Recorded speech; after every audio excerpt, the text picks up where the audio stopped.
ഓം ശാന്തി 22/10/2025 പ്രഭാതമുരളി മധുബൻ.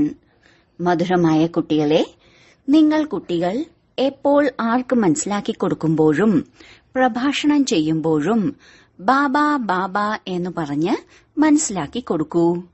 ബാബയുടെ മഹിമ ചെയ്യൂ, എങ്കിൽ അമ്പ് ഏൽക്കും. ചോദ്യം: ബാബ ഭാരതവാസി കുട്ടികൾക്ക് വിശേഷിച്ചും ഏതൊരു ചോദ്യമാണ് ചോദിക്കുന്നത്? ഉത്തരം: നിങ്ങൾ ഭാരതവാസി കുട്ടികൾ ഇത്രയും ധനവാന്മാരായിരുന്നു, സർവഗുണ സമ്പന്നവും 16 കലാ സമ്പൂർണവുമായ ദേവതാധർമ്മത്തിലേതായിരുന്നു. നിങ്ങൾ പവിത്രമായിരുന്നു, കാമവികാരം ഉണ്ടായിരുന്നില്ല, വളരെ ധനവാന്മാരായിരുന്നു. പിന്നീട് നിങ്ങൾ എങ്ങനെ ഇത്രയും പാപ്പരായി? കാരണം അറിയുമോ? കുട്ടികളെ, നിങ്ങൾ എങ്ങനെയാണ് അടിമകളായത്? ഇത്രയും ധനവും സമ്പത്തുമെല്ലാം എവിടെ നഷ്ടപ്പെടുത്തി? ചിന്തിക്കൂ, നിങ്ങൾ പാവനത്തിൽ നിന്നും എങ്ങനെ പതീതമായി? നിങ്ങൾ കുട്ടികളും ഇങ്ങനെയുള്ള കാര്യങ്ങൾ ബാബ ബാബ എന്ന് പറഞ്ഞ് മറ്റുള്ളവർക്ക് മനസ്സിലാക്കി കൊടുക്കൂ, എങ്കിൽ സഹജമായി മനസ്സിലാകും. ഓം ശാന്തി. ഓം ശാന്തി എന്ന് പറയുമ്പോഴും തീർച്ചയായും ബാബയെ ഓർമ്മ വരണം. ബാബയുടെ ഏറ്റവും ആദ്യത്തെ നിർദ്ദേശമാണ് മന്മന ഭവ. തീർച്ചയായും മുൻപും പറഞ്ഞിട്ടുണ്ട്, അതുകൊണ്ടല്ലേ ഇപ്പോഴും പറയുന്നത്. നിങ്ങൾ കുട്ടികൾക്ക് ബാബയെ അറിയാം. നിങ്ങൾ ഏതെങ്കിലും സഭയിൽ പ്രഭാഷണത്തിന് പോകുമ്പോൾ അവർക്കാണെങ്കിൽ ബാബയെ അറിയില്ല. അതുകൊണ്ട് അവരോടും ഇങ്ങനെ പറയണം. അതായത് ശിവബാബ പറയുന്നു, ബാബ തന്നെയാണ് പതീത പാവനൻ.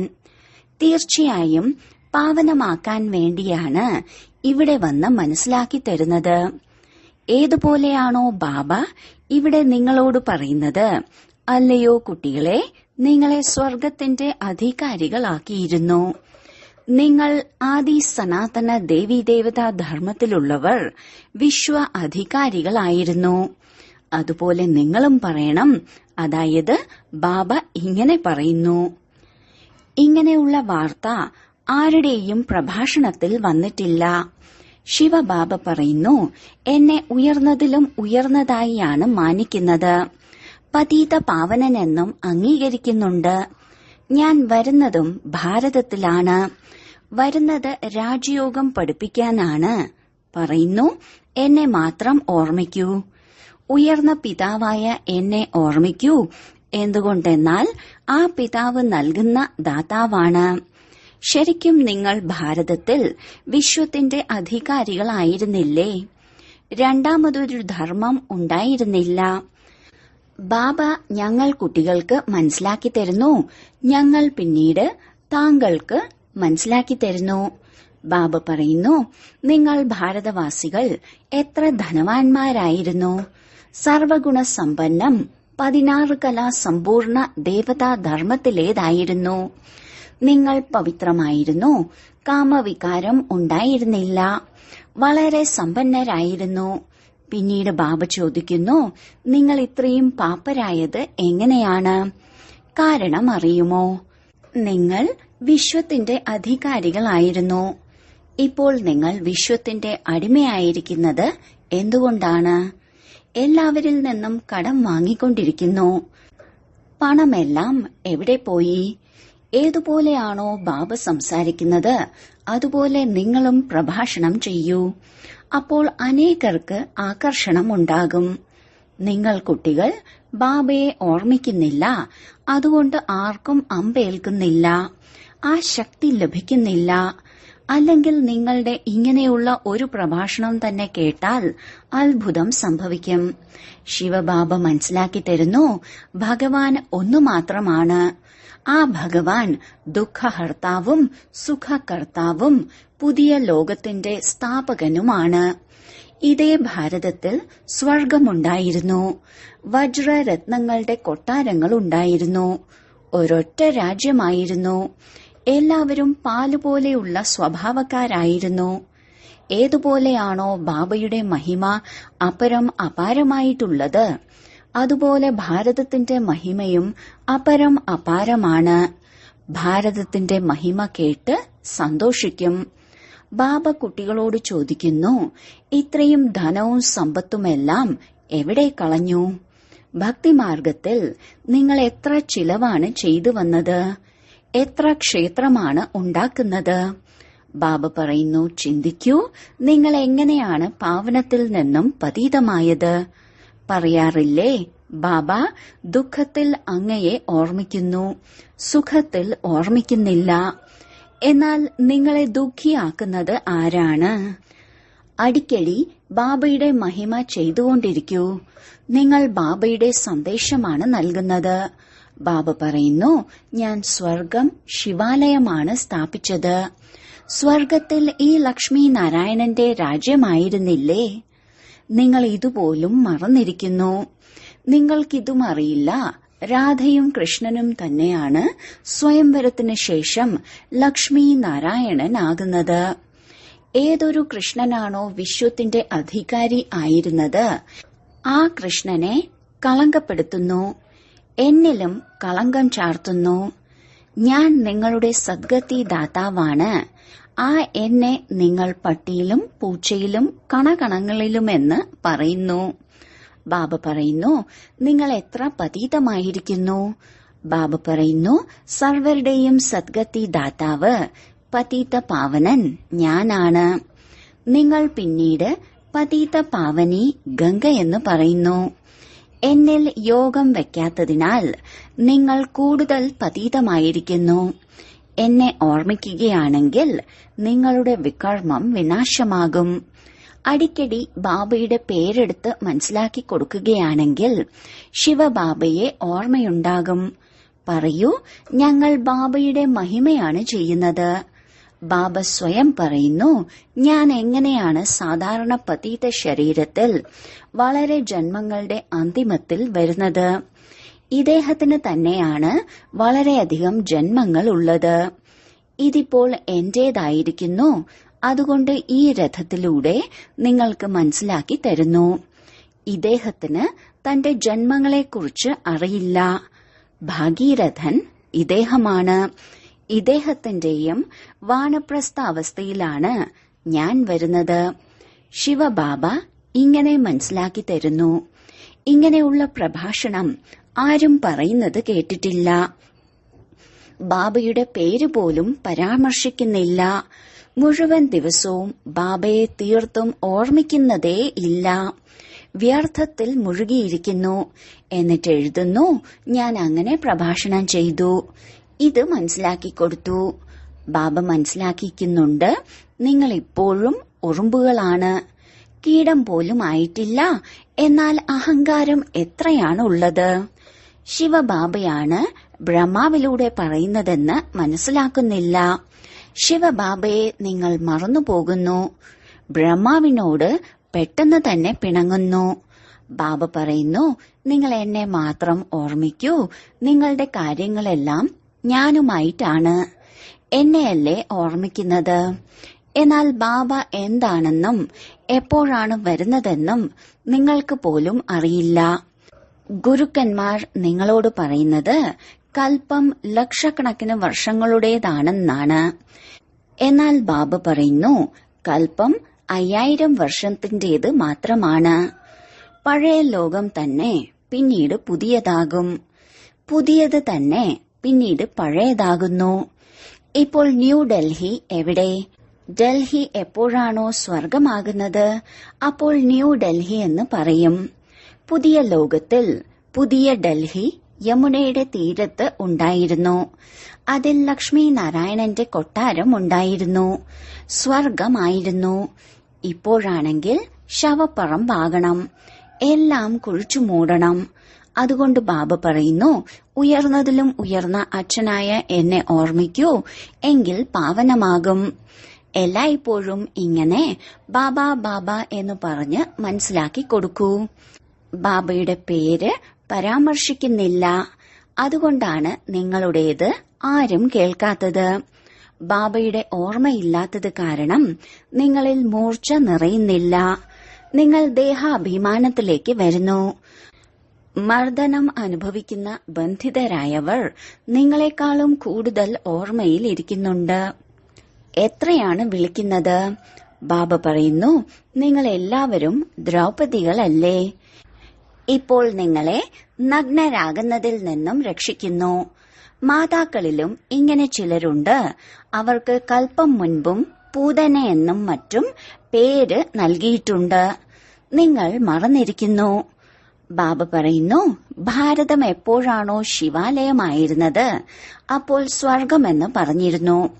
ഇവിടെ പിന്നീട് ആരുടെ അടുത്താണോ കെട്ടിടങ്ങളും വിമാനങ്ങളുമെല്ലാം ഉള്ളത് അവർ നമ്മൾ സ്വർഗത്തിലാണെന്ന് കരുതുന്നു. എത്ര മൂഢമതികളാണ്. ഓരോ കാര്യത്തിലും പറയൂ. ബാബ പറയുന്നു, ബ്രഹ്മത്തിൽ പോയി ലയിക്കാൻ ആർക്കും സാധിക്കില്ല. പാർട്ട് എല്ലാവർക്കും അഭിനയിക്കണം. എല്ലാ അഭിനേതാക്കളും അവിനാശിയാണ്. ഇത് അനാദിയും അവിനാശിയുമായ നാടകമാണ്. മോക്ഷം ആർക്കും ലഭിക്കുകയില്ല. ബാബ പറയുന്നു, ഞാൻ ഈ സന്യാസികളെയും ഉദ്ധരിക്കാൻ വന്നതാണ്. പിന്നെ ഗംഗയ്ക്കെങ്ങനെ പതീത പാവനിയാകാൻ സാധിക്കും? പതീത പാവനനെന്ന് നിങ്ങൾ എന്നെയല്ലേ പറയുന്നത്? നിങ്ങൾക്ക് ഞാനുമായുള്ള ബന്ധം മുറിഞ്ഞത് കാരണമാണ് ഈ അവസ്ഥ വന്നത്. ഇപ്പോൾ വീണ്ടും എന്നോട് യോഗം വയ്ക്കൂ, എങ്കിൽ വികർമ്മം വിനാശമാകും. മുക്തിധാമത്തിൽ പവിത്ര ആത്മാക്കളാണ് ഉള്ളത്. ഇപ്പോഴാണെങ്കിൽ മുഴുവൻ ലോകവും പതീതമാണ്. പാവന ലോകത്തെ നിങ്ങൾ അറിയുകയേയില്ല. നിങ്ങൾ എല്ലാവരും പൂജാരികളാണ്. പൂജ്യരായി ഒരാൾ പോലുമില്ല. നിങ്ങൾക്ക് ബാബയുടെ പേര് പരാമർശിച്ച് എല്ലാവരെയും ഉണർത്താൻ സാധിക്കും. ഏതൊരു പിതാവാണോ വിശ്വത്തിന്റെ അധികാരി ആക്കുന്നത് നിങ്ങൾ അവരെ നിന്ദിക്കുന്നു. ശ്രീകൃഷ്ണൻ ചെറിയ കുട്ടി, സർവഗുണസമ്പന്നനായ ആ കൃഷ്ണൻ എങ്ങനെ ഇത്തരം കർമ്മം ചെയ്യും? ഭഗവാൻ ഒന്നല്ലേ ഉണ്ടായിരിക്കൂ. ഏതുവരെ എന്റെ ശ്രീമത്തിലൂടെ നടക്കുന്നില്ലയോ പിന്നെ എങ്ങനെ കറ പോകും? നിങ്ങളെല്ലാവരുടെയും പൂജ ചെയ്തുകൊണ്ടുമിരിക്കുന്നു. എന്നിട്ട് അവസ്ഥ എന്തായി? അതുകൊണ്ട് എനിക്ക് പിന്നീട് വരേണ്ടി വരുന്നു. നിങ്ങൾ എത്ര ധർമ്മഭ്രഷ്ടരും കർമ്മഭ്രഷ്ടരുമായിരിക്കുന്നു. ഹിന്ദു ധർമ്മം എപ്പോൾ ആര് സ്ഥാപിച്ചു? പറയൂ.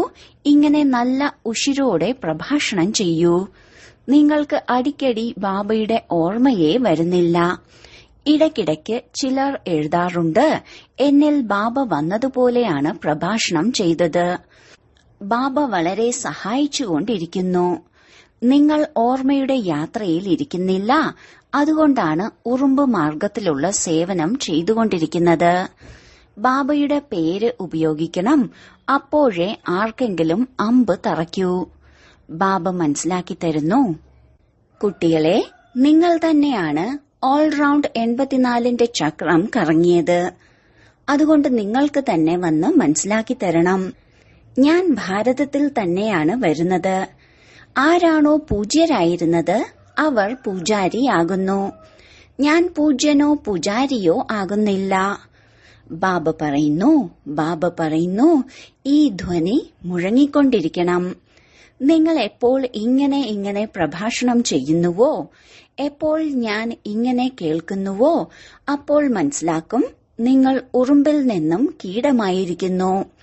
ബാബ പറയുന്നു, ഞാൻ നിങ്ങളെ പഠിപ്പിക്കുന്നു. നിങ്ങൾ കേവലം എന്നെ മാത്രം ഓർമ്മിക്കൂ. ഈ രഥത്തിലൂടെ നിങ്ങളോട് പറയുന്നു, എന്നെ ഓർമ്മിക്കൂ. രഥത്തെയല്ല ഓർമ്മിക്കേണ്ടത്. ബാബ ഇങ്ങനെ പറയുന്നു. ബാബ ഇങ്ങനെ മനസ്സിലാക്കി തരുന്നു. ഇങ്ങനെ പറയൂ. എന്നിട്ട് നോക്കൂ നിങ്ങളുടെ പ്രഭാവം എത്ര വരുന്നുണ്ടെന്ന്. ബാബ പറയുന്നു, ദേഹസഹിതം എല്ലാ സംബന്ധങ്ങളിൽ നിന്നും ബുദ്ധിയുടെ യോഗം വേർപെടുത്തൂ. തന്റെ ദേഹവും ഉപേക്ഷിച്ചാൽ പിന്നെ അവശേഷിക്കുന്നത് ആത്മാവാണ്. സ്വയം ആത്മാവെന്ന് മനസ്സിലാക്കി അച്ഛനായ എന്നെ ഓർമ്മിക്കൂ. പലരും പറയാറുണ്ട്, ഞാൻ ബ്രഹ്മമാണ്, മായയുടെ അധികാരിയാണ് എന്ന്. ബാബ പറയുന്നു, നിങ്ങൾക്കിതുപോലും അറിയില്ല മായയെന്ന് എന്തിനെയാണ് പറയുന്നത്, സമ്പത്തെന്ന് എന്തിനെയാണ് പറയുന്നത്. നിങ്ങൾ ധനത്തെയാണ് മായയെന്ന് പറയുന്നത്. ഇങ്ങനെ നിങ്ങൾക്ക് മനസ്സിലാക്കി കൊടുക്കാൻ സാധിക്കും. വളരെ നല്ല നല്ല കുട്ടികൾ മുരളി പോലും പഠിക്കുന്നില്ല, ബാബയെ ഓർമ്മിക്കുന്നില്ല, അതുകൊണ്ട് അമ്പ് തറയ്ക്കുന്നില്ല. എന്തുകൊണ്ടെന്നാൽ ഓർമ്മയുടെ ബലം ലഭിക്കുന്നില്ല. ബലം ലഭിക്കുന്നത് ഓർമ്മയിലൂടെയാണ്. ആ യോഗബലത്തിലൂടെ നിങ്ങൾ വിശ്വത്തിന്റെ അധികാരി ആകുന്നു.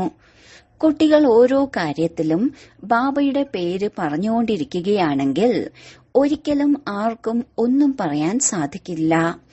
എല്ലാവരുടെയും ഭഗവാൻ ഒരു ബാബയാണോ അതോ എല്ലാവരും ഭഗവാന്മാരാണോ? പറയുന്നു, ഞാൻ ഇന്ന സന്യാസിയുടെ അനുയായിയാണ്. അപ്പോൾ അദ്ദേഹം സന്യാസിയും നിങ്ങൾ ഗൃഹസ്ഥിയുമാണെങ്കിൽ നിങ്ങൾ എങ്ങനെ അനുയായിയാകും? പാടുന്നുണ്ട്, അസത്യമായ അസത്യ ശരീരം, മുഴുവൻ ലോകവും അസത്യം. സത്യം അത് ഒരേ ഒരു ബാബയാണ്. ആ ബാബ ഏതുവരെ വരുന്നില്ലയോ നമുക്ക് സത്യമാകാൻ സാധിക്കില്ല. മുക്തി ജീവൻ മുക്തി ദാതാവ് ഒരാൾ മാത്രമാണ്. ബാക്കി ഒരാളുടേതായി മാറാൻ ആരും തന്നെ മുക്തി നൽകുന്നില്ല. ബാബ പറയുന്നു, ഇതും ഡ്രാമയിൽ ഉണ്ടായിരുന്നു. ഇപ്പോൾ ജാഗരൂകരാകൂ, കണ്ണ് തുറക്കൂ. ബാബ ഇങ്ങനെയാണ് പറയുന്നത്.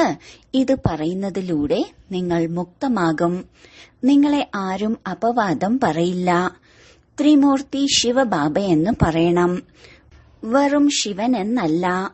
ത്രിമൂർത്തിയെ ആരാണ് രചിച്ചത്? ബ്രഹ്മാവിലൂടെ സ്ഥാപന ആരാണ് ചെയ്യിക്കുന്നത്? എന്താ ബ്രഹ്മാവ് രചയിതാവാണോ? ഇങ്ങനെ ലഹരിയോടെ പറയൂ, അപ്പോൾ കാര്യം നടത്താൻ സാധിക്കും. അല്ല എങ്കിൽ ദേഹാഭിമാനത്തിലിരുന്ന് പ്രഭാഷണം ചെയ്യുകയാണ്. ബാബ മനസ്സിലാക്കി തരുന്നു, ഇത് അനേക ധർമ്മങ്ങളുടെ കൽപ്പവൃക്ഷമാണ്. ഏറ്റവും ആദ്യമുള്ളത് ദേവി ദേവതാ ധർമ്മമാണ്. ഇപ്പോൾ ആ ദേവതാ ധർമ്മം എവിടെ പോയി? 1,00,000 വർഷങ്ങൾ എന്ന് പറയുന്നു. ഇതാണെങ്കിൽ 5000 വർഷത്തിന്റെ കാര്യമാണ്. നിങ്ങൾ അവരുടെ ക്ഷേത്രങ്ങളും ഉണ്ടാക്കിക്കൊണ്ടിരിക്കുന്നുണ്ട്. കാണിക്കുന്നു, പാണ്ഡവരുടെയും കൗരവരുടെയും യുദ്ധം നടന്നു. പാണ്ഡവർ പർവ്വതങ്ങളിൽ മരിച്ചു വീണു. പിന്നെ എന്ത് സംഭവിച്ചു? ഞാൻ എങ്ങനെ ഹിംസ ചെയ്യും? നിങ്ങളെ ഞാനാണ് അഹിംസക വൈഷ്ണവരാക്കുന്നത്. കാമകഠാരി ഉപയോഗിക്കാതിരിക്കുക. അവരെ മാത്രമാണ് വൈഷ്ണവനെന്ന് പറയുന്നത്. അവർ വിഷ്ണുവിന്റെ വംശാവലിയാണ്. ശരി, വളരെ കാലത്തെ വേർപാടിനു ശേഷം തിരികെ കിട്ടിയ മധുരമധുരമായ സന്താനങ്ങൾക്ക് മാതാവും പിതാവുമായ ബാബ്ദാദയുടെ സ്നേഹസ്മരണകളും പുലർക്കാല വന്ദനവും. ആത്മീയ പിതാവിന്റെ ആത്മീയ കുട്ടികൾക്ക് നമസ്കാരം. ധാരണയ്ക്കുള്ള മുഖ്യസാരം: 1. സേവനത്തിൽ സഫലത പ്രാപ്തമാക്കുന്നതിന് വേണ്ടി അഹങ്കാരം ഉപേക്ഷിച്ച് ഓരോ കാര്യത്തിലും ബാബയുടെ പേര് ഉപയോഗിക്കണം. ഓർമ്മയിലിരുന്ന് സേവനം ചെയ്യണം. വ്യർത്ഥമായതിൽ തന്റെ സമയം പാഴാക്കരുത്. 2. സത്യമായ വൈഷ്ണവനാകണം. ഒരു ഹിംസയും ചെയ്യരുത്. ദേഹസഹിതം ദേഹത്തിന്റെ എല്ലാ സംബന്ധങ്ങളിൽ നിന്നും ബുദ്ധിയോഗം വേർപെടുത്തണം. വരദാനം: ശരി ചെയ്യാം എന്ന പാഠത്തിലൂടെ സേവനങ്ങളിൽ മിടുക്കരായി മാറി സർവരുടെയും ആശീർവാദങ്ങൾ പ്രാപ്തമാക്കുന്നവരായി ഭവിക്കട്ടെ. ഏത് സേവനവും സന്തോഷത്തോടെയും ഉത്സാഹത്തോടെയും ചെയ്തുകൊണ്ടിരിക്കുമ്പോഴും സദാ ശ്രദ്ധയുണ്ടായിരിക്കണം. ഏത് സേവനമാണെങ്കിലും അതിലൂടെ സർവരുടെയും ആശീർവാദങ്ങൾ പ്രാപ്തമാകണം. എന്തെന്നാൽ എവിടെയാണോ ആശീർവാദമുള്ളത് അവിടെ പരിശ്രമം ഉണ്ടാകില്ല. ഇനി ഈ ലക്ഷ്യം വെക്കണം: ആരുടെ സമ്പർക്കത്തിൽ വന്നാലും അവരുടെ ആശീർവാദങ്ങൾ ലഭിക്കണം. ശരി ചെയ്യാം എന്ന പാഠം തന്നെയാണ് ആശീർവാദങ്ങൾ ലഭിക്കാനുള്ള മാർഗം. ആരെങ്കിലും തെറ്റ് ചെയ്താലും അത് തെറ്റാണെന്ന് പറഞ്ഞ് അവരെ തള്ളിപ്പറയുന്നതിനു പകരം ആശ്രയം നൽകി പിടിച്ചുയർത്തണം. സഹയോഗികളാവുന്നതിലൂടെയും സന്തുഷ്ടതയുടെ ആശീർവാദങ്ങൾ ലഭിക്കും. ആശീർവാദങ്ങൾ എടുക്കുന്നതിൽ മുന്നിൽ നിൽക്കുന്നവർ സ്വതവേ തന്നെ മഹാനായി മാറുന്നതാണ്.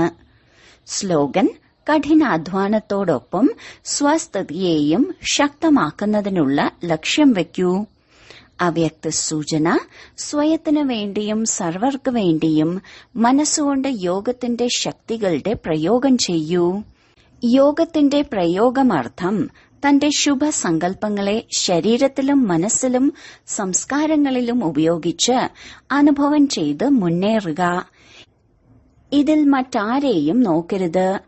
അവരെന്ത് ചെയ്യുന്നുണ്ട്, എന്ത് ചെയ്യുന്നില്ല, പഴയവർ ചെയ്യുന്നുണ്ടോ ഇല്ലയോ എന്നൊന്നും നോക്കരുത്. ആദ്യം ഞാൻ ഈ അനുഭവത്തിലൂടെ മുന്നോട്ടു പോകണം. കാരണം ഇത് തന്റെ ആന്തരികമായ പുരുഷാർത്ഥത്തിന്റെ കാര്യമാണ്. എപ്പോഴാണോ ഇങ്ങനെ വ്യക്തിപരമായ ഈ പ്രയോഗങ്ങളിൽ മുഴുകുന്നത്, അപ്പോൾ ഉന്നതി ലഭിച്ചുകൊണ്ടിരിക്കും. ഓരോരുത്തരിലുമുള്ള ശാന്തിയുടെ ശക്തിയുടെ സംഘടിത രൂപം വിശ്വത്തിൽ പ്രഭാവമുണ്ടാക്കുക തന്നെ ചെയ്യും. ഓം ശാന്തി.